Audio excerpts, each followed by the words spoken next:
اللہ پاک نے آپ کو اس اہم اور بابرکت عبادت کی توفیق بخشی ہے، اس پر شکر ادا کریں، لیکن اپنی قربانی کی تصاویر سازی اور نمائش سے بچیں۔ اس سے نہ صرف دکھلاوا اور خود نمائی ہوتی ہے بلکہ استطاعت نہ رکھنے والوں کے لیے اذیت جیسے مفاسد کا خدشہ ہے۔ زید بن ارقم رضی اللہ تعالیٰ عنہ سے مروی ہے کہ ایک مرتبہ صحابہ رضوان اللہ اجمعین نبی کریم صلی اللہ علیہ وآلہ وسلم نے پوچھا، ان قربانیوں کی کیا حقیقت ہے؟ نبی کریم صلی اللہ علیہ وآلہ وسلم نے فرمایا، یہ تمہارے باپ حضرت ابراہیم کی سنت ہے۔ انہوں نے پوچھا، اس پر ہمیں کیا ملے گا؟ نبی کریم صلی اللہ علیہ وآلہ وسلم نے فرمایا، ہر بال کے بدلے ایک نیکی۔ انہوں نے پوچھا، یا رسول اللہ، اون کا کیا حکم ہے؟ فرمایا، اون کے ہر بال کے عوض بھی ایک نیکی ملے گی۔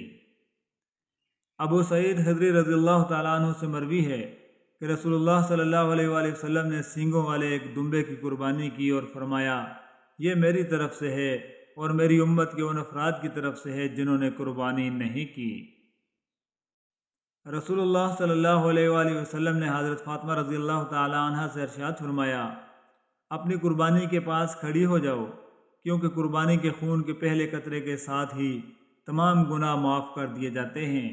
قیامت کے دن قربانی کا جانور اپنے گوشت خون سمیت لایا جائے گا اور اسے 70 گنا بڑھا کر آپ کے نامہ اعمال میں تولا جائے گا۔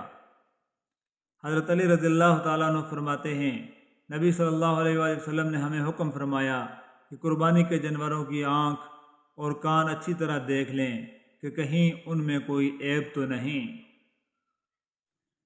حضرت ابو سعید خدری رضی اللہ تعالیٰ عنہ سے مروی ہے کہ نبی صلی اللہ علیہ وآلہ وسلم نے فرمایا، میں نے تمہیں قربانی کا گوشت 3 دن سے زیادہ رکھنے سے منع کیا تھا، اب تم اسے کھا سکتے ہو اور جب تک چاہو ذخیرہ بھی کر سکتے ہو۔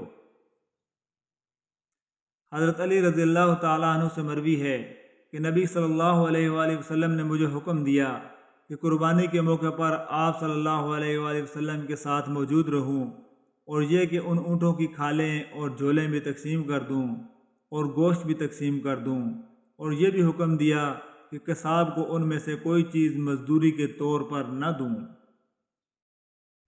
رسول اللہ صلی اللہ علیہ وآلہ وسلم نے فرمایا، بروز قیامت قربانی کا جانور اپنے خون اور گوشت کے ساتھ لایا جائے گا اور 70 گنا اضافے کے ساتھ تمہارے میزان میں رکھا جائے گا۔ رسول اللہ صلی اللہ علیہ وآلہ وسلم نے فرمایا، قربانی کرنے والے کو قربانی کے جانور کے ہر بال کے بدلے میں ایک نیکی ملتی ہے۔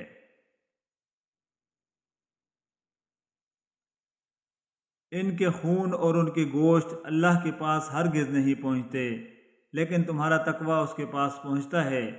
اسی طرح اس نے ان مویشیوں کو تمہارے لیے مسخر کر دیا ہے تاکہ تم اللہ کی ہدایت کے مطابق اس کی بڑائی بیان کرو اور نیکی کرنے والوں کو بشارت دے دیجیے۔